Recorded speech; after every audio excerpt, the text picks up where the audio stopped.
Hey folks, welcome to Bear Mountain. We're back in the tunnel. This week I wasn't planning on being in here, but we ended up with a problem that started surfacing here with our warm weather. We've kind of had an alternating cool to warm. We got up to 75, almost 80 degrees on a couple of days, and then we're right back down in the cool again. And that kind of stressed some of the plants. I think that shocky up and down type temperature thing kind of shocked some of the plants. And what I've noticed is on my lettuce, I have an aphid infestation. So you can see this is right here. These are the aphids. We're gonna have to check both the front at the top and the back, as you can kind of see. They also like to get on the back of the leaves too. And this might be, I keep thinking that maybe I've also got the same problem on the spinach, and maybe that's what was causing the leaf curl, that I was just getting something sucking on these things. So I'm going to spray those guys too. So this basically the greens, everything here is going to get a good shot of it. And when I'm looking at these plants, I can see that the aphids they're starting to get everywhere. I mean, they're already moving on this guy right here. I don't know if you can see it, but there they are. This happens, and sometimes, no matter how well you try to keep things, nutrient balanced and all that kind of stuff, the plants can kind of get stressed, and they just, they get problems. So that's what we use the natural pesticide solution for. And so I'm bringing out the JADAM pest solution to take care of it. It's a natural solution that we've used before. You might remember we've done some videos on how to make the wetting agent, and I'll put that in the show notes. If you can't, just go under our playlist and look for JADAM. You'll find things where we made the soap and how we've used the soap. We're also going to be checking out the pea plants, because I'm guessing they're right next to the lettuce, so they probably have a bit of aphid infestation on them themselves. And sometimes this just happens. Things just get out of balance for a short period of time.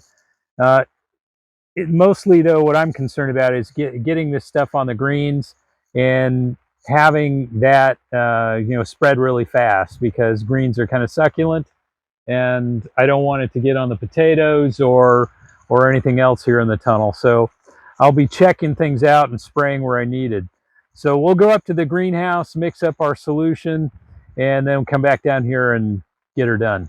Okay, so what we're going to do when we mix these guys up is we're going to use, this is JADAM herbal solution we made from boiled eucalyptus last year, and it's been sealed up. So it's basically in a canning jar. These one of these little half-pint jobs. And then we're also going to be using our JADAM liquid soap.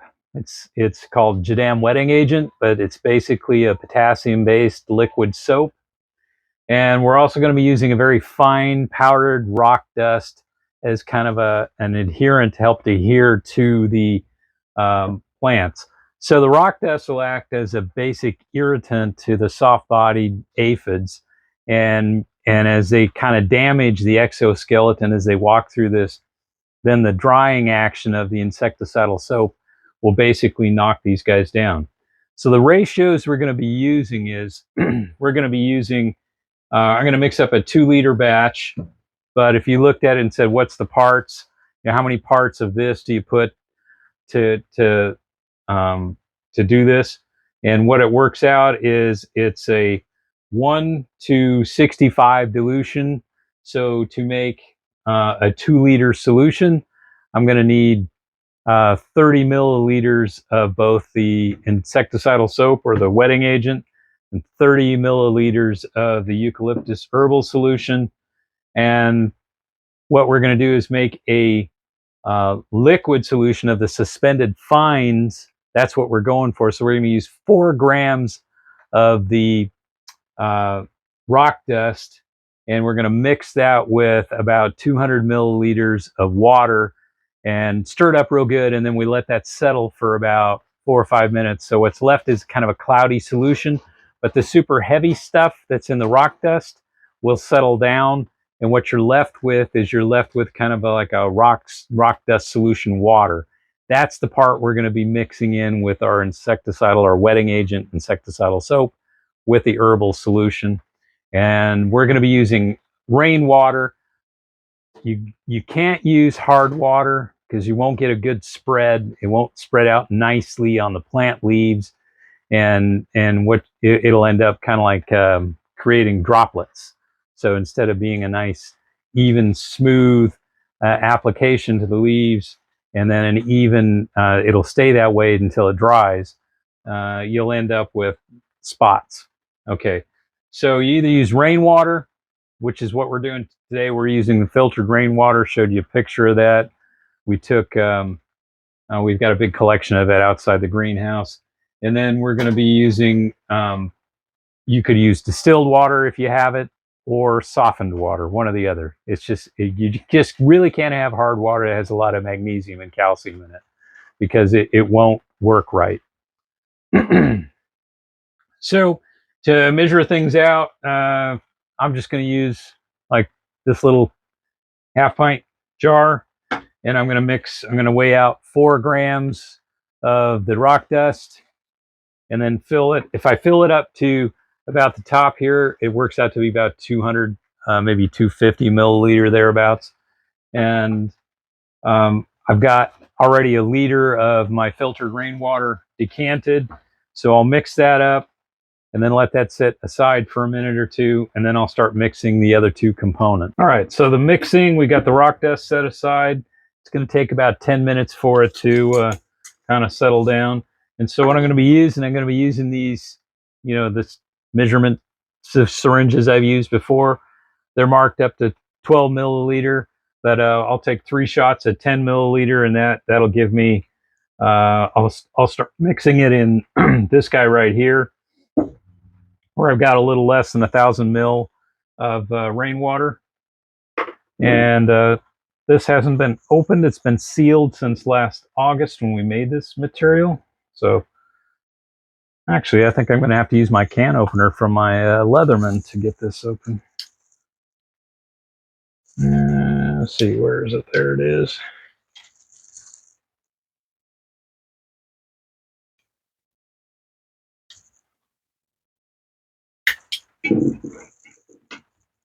There we go. So it was nice and sealed. That's always a good. I kind of mixed it up before I, opened it, just to make sure I had any kind of, sediments or anything like that. Just make sure it's all mixed up good. And we'll put in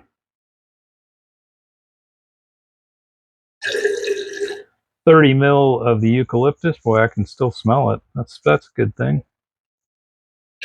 There's 20. Well, that'll clear the sinuses. 30. Now I'm going to seal this back up, and to store it, because I'll probably be using most of this up in the next week, I'll store it in the fridge. Just make sure it's still tight. And that way I can use it, but you can't store it forever like that. You got to use it usually within about a week. And that's why when I preserve these things, I put it in small amounts, so that I wouldn't, get overextended and waste a lot of it. Now the soap, this insecticidal soap or wetting agent was made about 3 years ago. This will be its 3rd year. And I'm getting pretty close to the point where I think I'm going to have to, see, that was 12.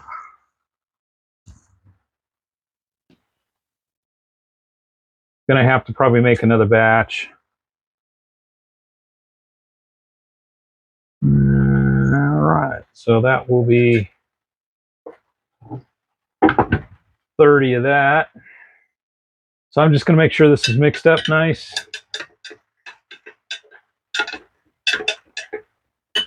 And I'm going to let the rock dust settle for a few more minutes. And you'll notice that when I made these things, I used 2 different syringes. So I didn't want to take the same syringe without washing it out and sticking it into the wetting agent, and vice versa. So I don't want to contaminate the 2. So, but at this point now, it's just a matter of getting them cleaned up. Actually, I'll just store them in there for right now. This is staying suspended pretty good, but I can already start to see that there's a line. It's like you can see it's lighter at the top and it's kind of going down. So maybe another minute or two and let it settle. So what we're really trying to get to is this is going to be a cloudy solution. And what I want is I want the solids to settle down to the bottom, so I don't want to agitate it again. But what I'll do is I'll decant the material that's suspended off the top and leave 90% of the solids or better left in it. And that will then provide me a base, and then I'll fill this thing up to the point, get it in my 2-liter sprayer that I get 2 complete liters of the solution to spray. So that's it, and the next step is just fill up the sprayer and go down to the where my aphid infestation is and start doing some spraying. So I kind of apologize. We've got a little bit of a shower going today, so if you kind of hear a little titter-tattering in the background, that's what this is all about. So I've got this pump sprayer, and I'm just going to make sure that I coat, you know, the top of the leaves, underneath the leaves. And this is actually a pretty fast acting. In the past with aphids, it just usually takes, you know, 1 or 2 applications, and usually they're under control and they're done. And you know, when you look at this, you can say, well, I could buy, you know, the same type of spray, insecticidal soap, just go down to my garden center and buy it. But you're going to spend a lot of money on this, and this stuff is really cheap to make yourself, and it works really effectively. And it's usually, I mean, the most expensive thing is when I made the insecticidal soap, the wetting agent, was the potassium hydroxide and canola oil, and it made 3 gallons of material. So, and I'm still working on it today from a couple years ago. So it's really, I think, you know, just important to keep track of your plants and keep watching them and see where they're at. And so we'll just get them all coated and all sprayed, and I'll come back in a couple hours and check on them, and I'm betting I'll see the majority of the aphids will either have desiccated or they'll have dropped off the plant. So here's an example after about 15 minutes. These guys were, they're pretty much had it. They're not moving at all, and they're not even the same, you know, light green color they were. So they've been coated nicely, and let me just zoom in a little bit more. And I don't know if we can get a good focus in on it. There we go. They're not doing too well. So they're going to be basically toast here in a little bit. So one of the things that probably come up people think about is like, okay, so you're making this kind of homemade bug soup that's kind of toxic for bugs, and is that safe for humans? And if you go back and you look at what it's in it, is there's potassium hydroxide, which is the same thing it's in a lot of liquid hand soaps. Okay, and we're looking at basically it's soap. It's like Castile soap that you would buy. It's kind of, actually, it has no fragrances or any other stabilizers in it or anything of that nature, or you know, things they add to liquid soap that you buy from the store that you know, moisturize or anything like that. It's just, it's basically a pure liquid soap. And the other aspect of it is the eucalyptus.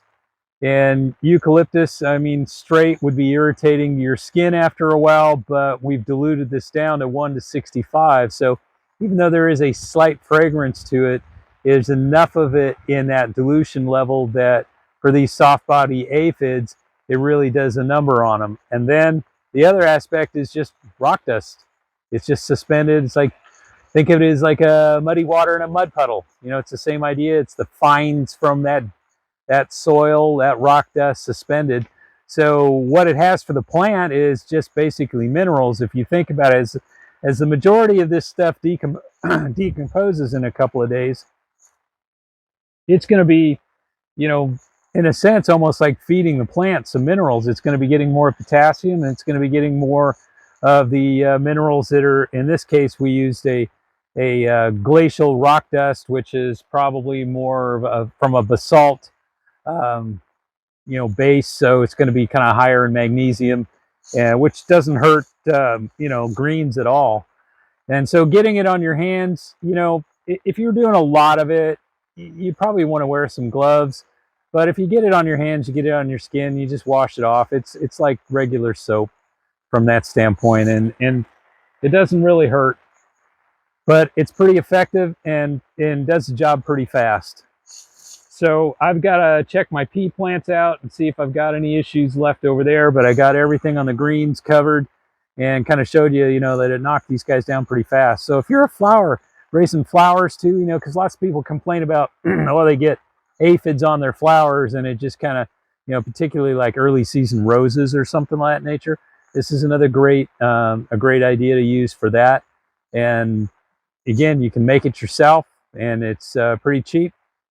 Now, where I got the dilutions and where I got the information from it is from Youngsang Cho's book that he made for natural pesticides. You can look on Amazon and find it.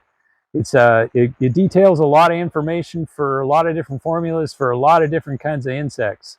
Anything from snails and slugs to aphids to thrips and leaf hoppers, and I mean he's got a lot of different things in there that, you know, how to go about taking care of them. So I'd recommend, you know, if you want to follow this path, that's the base information. Get that book because it would really kind of set you on the right path. So I got a little more work to do in here. I want to thank you for watching today. Catch you on the next video. Stay safe. Bye-bye.